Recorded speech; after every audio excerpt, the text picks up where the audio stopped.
गौसन्मान आवाहन अभियान अंतर्गत महाराष्ट्रातील देशी गोवंशाला राज्यमाता घोषित करावे अशी मागणी पुढे आली आहे। याबाबत मुख्यमंत्री देवेंद्र फडणवीस यांना जिल्हाधिकारी आणि तहसीलदारांमार्फत निवेदन सादर करण्यात आले आहे। या निवेदनात गोवंशाला संरक्षण सेवा आणि संवर्धनासाठी ठोस धोरण राबवण्याची तसेच केंद्र सरकारकडे राष्ट्रमाता दर्जाची शिफारस करण्याची मागणी करण्यात आली आहे। गौ आधारित नैसर्गिक शेतीला प्रोत्साहन देऊन शेतकऱ्यांना आत्मनिर्भर बनवण्यावरही भर देण्यात आलाय।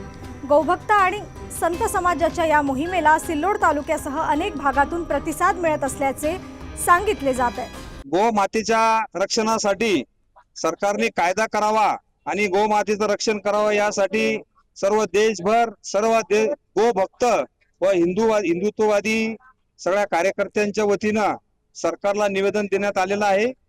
या निवेदनाची दखल सरकारने घ्यावी व गोरक्षकाची रक्षण या सरकारने करावं आणि जे गो हत्येला प्रोत्साहन देतात, जे गो हत्या करतात अशावर कठोर कारवाई करण्यात यावी, त्यांना फाशीची शिक्षा देण्यात यावी, यासाठी हे निवेदन देण्यात आलेलं आहे।